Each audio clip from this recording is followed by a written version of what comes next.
Kita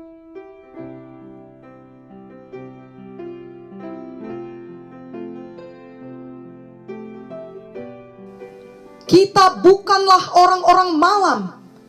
Marilah kita membaca 1 Tesalonika 5 ayat 1-11. Tetapi tentang zaman dan masa, saudara-saudara, tidak perlu dituliskan kepadamu, karena kamu sendiri tahu benar-benar bahwa hari Tuhan datang seperti pencuri pada malam.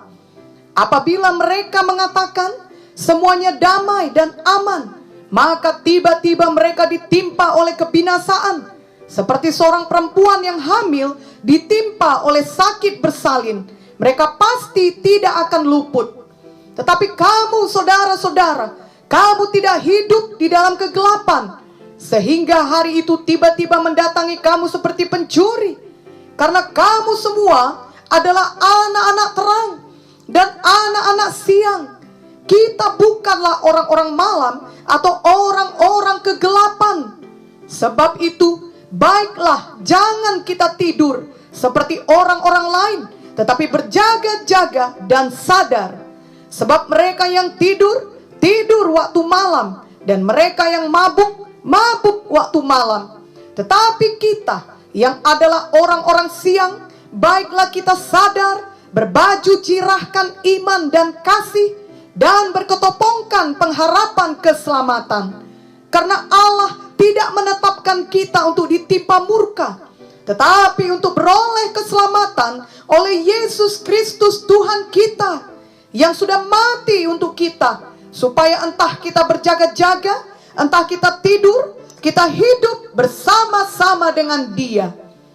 Karena itu nasihatilah seorang akan yang lain, dan saling membangunlah kamu seperti yang memang kamu lakukan. Dalam ayat 5 jelas dikatakan bahwa kita bukanlah orang-orang malam atau orang-orang kegelapan, melainkan sebagai anak-anak Tuhan. Kita semua adalah anak-anak terang dan anak-anak siang. Kita mengetahui bahwa Tuhan Yesus akan datang kedua kali menjemput semua kita yang percaya kepadanya. Bagi beberapa orang, hari itu akan tiba seperti pencuri yang akan mengejutkan mereka. Mereka tadinya merasa aman-aman saja hidup dalam dosa, tertidur dalam gaya hidup mereka yang di dalam kegelapan, di dalam malam. Mereka akan menjadi sangat terkejut ketika hari Tuhan tiba. Sebab tidak ada seorang pun yang akan luput dari hari tersebut. Tetapi tidak demikian halnya bagi kita. Karena kita bukanlah orang-orang malam.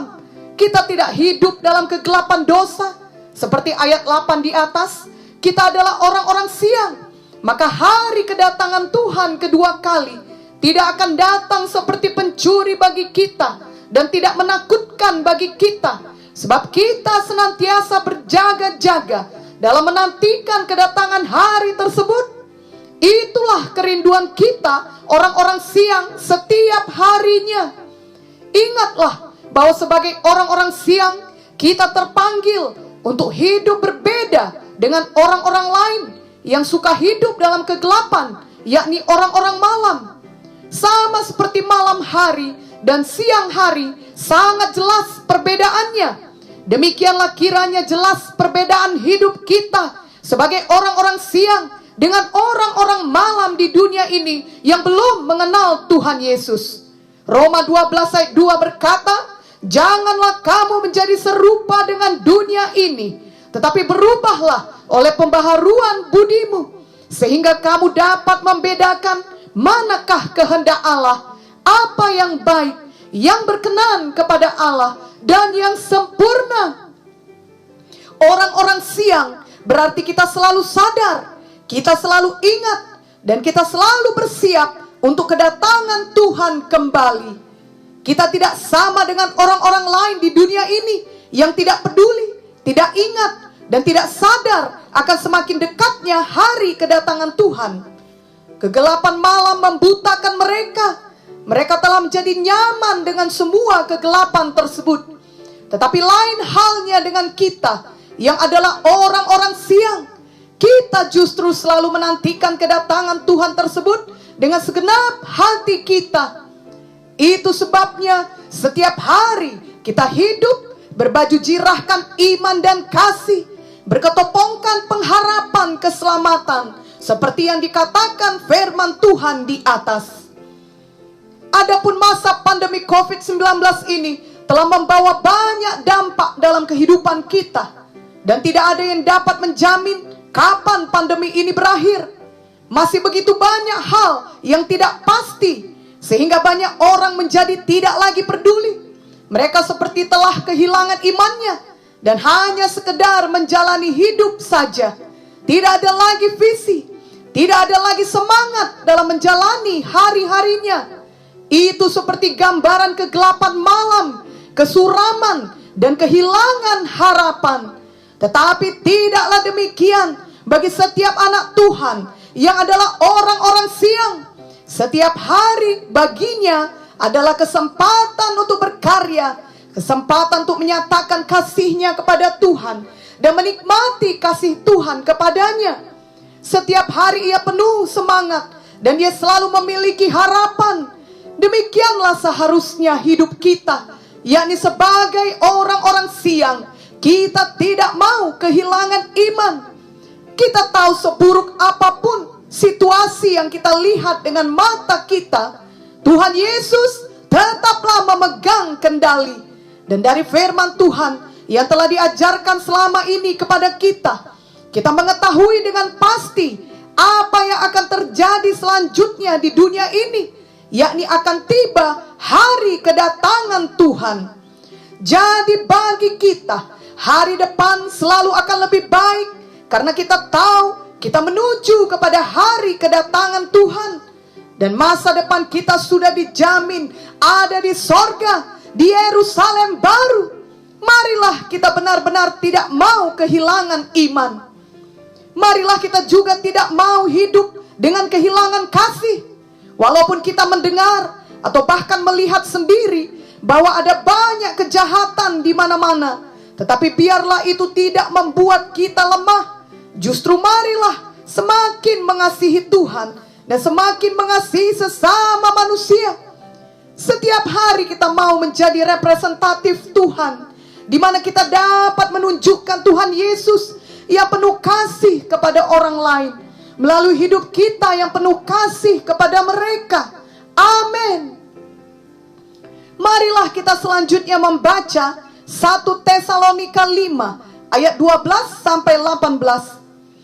Kami minta kepadamu saudara-saudara, supaya kamu menghormati mereka yang bekerja keras di antara kamu, yang memimpin kamu dalam Tuhan dan yang menegur kamu. Dan supaya kamu sungguh-sungguh menjunjung mereka dalam kasih karena pekerjaan mereka. Hiduplah selalu dalam damai seorang dengan yang lain. Kami juga menasehati kamu saudara-saudara, tegurlah mereka yang hidup dengan tidak tertib. Hiburlah mereka yang tawar hati, belalah mereka yang lemah, sabarlah terhadap semua orang.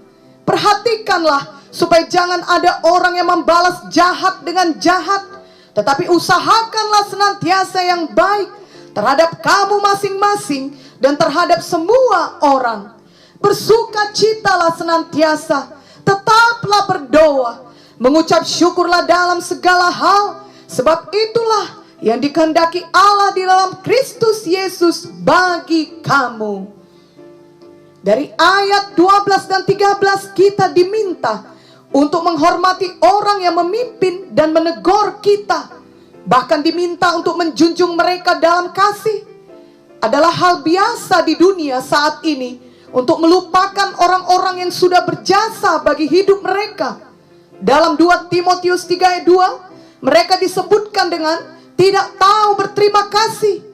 Lebih jauh lagi mereka bukan hanya melupakan dan tidak berterima kasih kepada orang yang sudah berjasa kepada mereka, justru mereka iri terhadap orang tersebut dan selalu mengkritik, bahkan mau menjatuhkannya. Itulah orang-orang malam. Namun kita bukanlah orang-orang malam seperti itu. Ingatlah bahwa kita adalah orang-orang siang. Kita tahu untuk berterima kasih kepada orang-orang yang telah merelakan hidupnya dipakai Tuhan untuk menyelamatkan, mengajari, dan memberkati kita selama perjalanan hidup kita sampai sekarang ini. Biarlah kita ingat untuk menjunjung mereka dalam kasih. Amin. Dari ayat 14 kita diingatkan agar menegur mereka yang hidup dengan tidak tertib, juga untuk menghibur mereka yang tawar hati dan membela mereka yang lemah. Sebelum kita menegur orang lain, marilah terlebih dahulu kita sendiri hidup dengan tertib. Pada saat sekarang ini, banyak orang memuaskan kehendak dagingnya dengan hidup tidak tertib, sebab banyak dari rutinitas kehidupan sehari-hari tidak lagi dilakukan dengan cara yang sama seperti dahulu saat sebelum pandemi terjadi. Tetapi sebenarnya kita dapat mengalahkan kedagingan kita, termasuk mengalahkan kemalasan untuk hidup tertib dengan pertolongan Roh Kudus. Kita dapat mendisiplin diri kita untuk hidup dengan tertib. Roh Kudus kiranya menolong kita setiap hari dalam hal ini. Di saat sekarang ini juga ada banyak orang yang tawar hati. Mungkin mereka kehilangan keluarga mereka karena pandemi COVID-19, atau kehilangan pekerjaan mereka, ataupun mengalami dampak negatif yang sangat besar dibandingkan dengan orang lainnya. Orang-orang malam tidak akan peduli terhadap orang tersebut. Tetapi marilah kita sebagai orang-orang siang, kita peduli kepada mereka. Jika mereka ada dalam jangkauan kita, marilah kita mendoakan mereka dan menghibur mereka. Kita mengingatkan mereka akan kasih setia Tuhan, sehingga mereka beroleh pengharapan. Di dunia ini kita mengakui bahwa umumnya wanita lebih lemah dari pria, dan seharusnya pria yang baik akan melindungi wanita yang ditaruhkan Tuhan dalam hidupnya. Apakah itu ibunya, saudara perempuannya, atau kalau ia sudah berkeluarga, tentunya ia melindungi istrinya dan anak-anak perempuannya. Prinsip hidup seperti itu adalah seturut dengan firman Tuhan. Di sekitar kita juga selalu ada orang yang lebih lemah dari kita. Tuhan mau agar kita sungguh-sungguh membela mereka dengan apa yang dapat kita lakukan bagi mereka. Amsal 21 ayat 13 berkata, siapa menutup telinganya bagi jeritan orang lemah, tidak akan menerima jawaban kalau ia sendiri berseru-seru. Kita mengetahui bahwa banyak orang lemah datang dari golongan janda dan yatim piatu. Mereka tidak mempunyai orang untuk membela mereka. Jika Tuhan membuka kesempatan bagi kita untuk membela mereka, marilah kita melakukannya. Yakobus 1 ayat 27 berkata, ibadah yang murni dan yang tak bercacat di hadapan Allah Bapa kita ialah mengunjungi yatim piatu dan janda-janda dalam kesusahan mereka, dan menjaga supaya dirinya sendiri tidak dicemarkan oleh dunia. Dari ayat 15 kita diingatkan untuk tidak membalas yang jahat dengan yang jahat. Ada ungkapan yang mengatakan mata ganti mata. Namun Tuhan Yesus mengajarkan kita untuk mengalahkan kejahatan dengan kebaikan. Bagi orang-orang malam adalah kebodohan bila tidak membalas kejahatan, dan adalah normal bila membalas kejahatan. Mereka berpendapat demikian sebab mereka tidak mau ditindas dan merasa perlu menyatakan keadaan yang sebenarnya. Namun firman Tuhan mengatakan hal yang berbeda. Marilah kita membaca Roma 12 ayat 17 sampai 19. Janganlah membalas kejahatan dengan kejahatan. Lakukanlah apa yang baik bagi semua orang. Sedapat-dapatnya, kalau hal itu bergantung padamu, hiduplah dalam perdamaian dengan semua orang. Saudara-saudaraku yang kekasih, janganlah kamu sendiri menuntut pembalasan, tetapi berilah tempat kepada murka Allah. Sebab ada tertulis, pembalasan itu adalah hakku. Akulah yang akan menuntut pembalasan. Firman Tuhan. Kita dapat sabar di saat sekarang ini. Di tengah ketidakadilan, atau kesulitan besar yang kita alami akibat perlakuan orang-orang yang jahat kepada kita. Karena sebagai anak-anak siang yang senantiasa berjaga-jaga menantikan kedatangan Tuhan kembali, kita mengetahui dengan jelas bahwa kelak di Yerusalem baru, hal seperti itu tidak akan dapat terjadi lagi. Tidak akan ada kejahatan lagi, tidak akan ada ketidakadilan lagi. Dengan melihat kepada hal itu, kita dimampukan untuk sabar menghadapi semua kejahatan dan ketidakadilan yang terjadi atas kita. Kita tahu semua perlakuan yang tidak baik yang saat ini kita alami, tidak ada yang melebihi kesanggupan kita. 1 Korintus 10 ayat 13 berkata, pencobaan-pencobaan yang kamu alami ialah pencobaan-pencobaan biasa yang tidak melebihi kekuatan manusia. Sebab Allah setia, dan karena itu Ia tidak akan membiarkan kamu dicobai melampaui kekuatanmu. Pada waktu kamu dicobai, Ia akan memberikan kepadamu jalan keluar sehingga kamu dapat menanggungnya. Lalu dari ayat 16 sampai 18 kita diingatkan untuk bersuka cita, berdoa dan mengucap syukur. Benarlah bahwa akan ada saat dan situasi di mana semuanya terlihat sangat buruk sehingga mustahil rasanya untuk bersuka cita. Namun firman Tuhan jelas mengatakan, bersukacitalah senantiasa. Tuhan selalu memberikan firman-Nya untuk kebaikan kita. Kita bukan bersukacita karena keadaan buruk tersebut. Misalnya ketika kita sakit, kita bersukacita karena sakit. Bukanlah demikian maksudnya. Tetapi kita bersukacita dalam Tuhan walaupun kita sedang sakit, karena kita tahu Tuhan tidak pernah meninggalkan kita. Filipi 4 ayat 4 berkata, bersukacitalah senantiasa dalam Tuhan. Sekali lagi kukatakan, bersukacitalah. Emosi kita saat itu mungkin tidak langsung ikut bersukacita, tetapi sikap hati kita adalah, saya mau tetap bersukacita. Roh Kudus menolong saya untuk bersukacita di saat sulit sekarang ini. Dan kita perlu belajar untuk membawa semua situasi buruk dan kesulitan kita menjadi topik doa kita. Firman Tuhan tadi jelas menasehatkan kita untuk tetap berdoa. Kita mendekat kepada Tuhan karena memang hanya Tuhan yang dapat menolong kita dalam segala situasi yang kita hadapi. Kita mendengar ungkapan untuk berdamai dengan COVID-19. Yang dimaksudkan adalah bahwa virus corona atau COVID-19 ini mungkin tidak akan pernah hilang dari kehidupan di dunia, sehingga perlu belajar hidup berdampingan dengan COVID-19. Secara rohani kita juga mengerti bahwa pekerjaan setan yang adalah musuh kita tidak akan pernah hilang selama kita hidup di dunia ini. Setan akan selalu mau mencuri, membunuh, dan membinasakan kita. Setan akan tetap mengusahakan segala cara untuk menipu dan mengganggu kita. Walau kita berdamai dengan kenyataan bahwa selama di dunia ini kita akan tetap mengalami semua serangan setan tersebut, tapi kita tidak akan pernah berdamai dengan setan. Kita akan tetap menolak segala tipu dayanya di dalam nama Yesus. Kita akan tetap berdoa, memohon kuasa Tuhan untuk menolong kita hari lepas hari.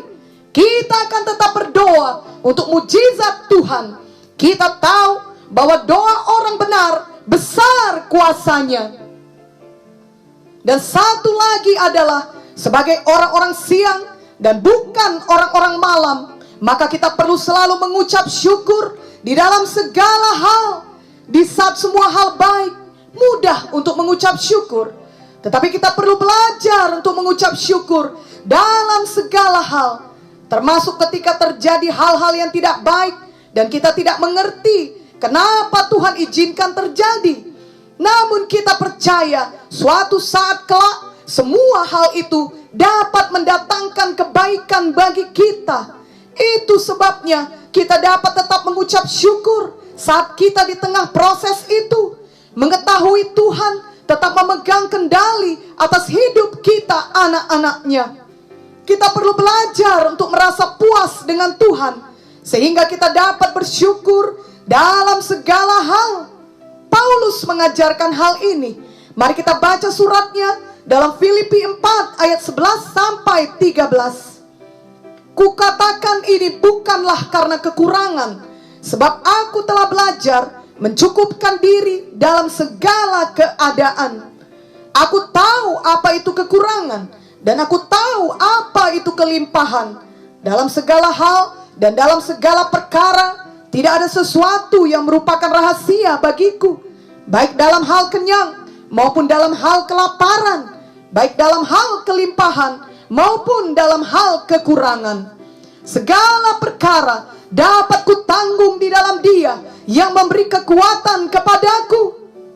Paulus mencukupkan diri dalam segala keadaan, apakah itu kekurangan maupun kelimpahan. Mungkin saat ini ada di antara kita yang masih dalam kekurangan, namun marilah kita tetap menaikkan ucapan syukur kita setiap hari kepada Tuhan. Kita berkata dengan iman, sebagaimana Paulus berkata, yakni segala perkara dapat kutanggung di dalam Dia yang memberi kekuatan kepadaku. Inilah kehidupan kita sebagai orang-orang siang yang sangat berkebalikan dengan orang-orang malam. Marilah kita mempraktekkannya dengan pertolongan Roh Kudus di dalam kita. Orang-orang malam tidak bersiap untuk kedatangan Tuhan. Kita sebaliknya selalu berjaga-jaga menantikan kedatangan Tuhan kembali.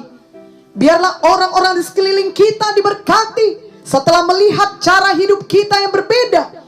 Karena walaupun kita sama-sama mengalami penderitaan dan masalah seperti yang mereka alami, kita dapat tetap bersuka cita dan bersyukur. Kita bukanlah orang-orang malam, dan kita tidak mau mengikuti mereka, tetapi kita justru mau menjadi terang bagi mereka. Doa kita adalah orang-orang malam atau orang-orang gelap akan dapat melihat terang Tuhan di dalam kita, melalui kesaksian kita, melalui gaya hidup kita. Dan biarlah hati mereka dijamah oleh Tuhan, sehingga mereka juga mau datang kepada terang Tuhan untuk menerima keselamatan dan kemenangan dari Tuhan Yesus. Amin dan amin.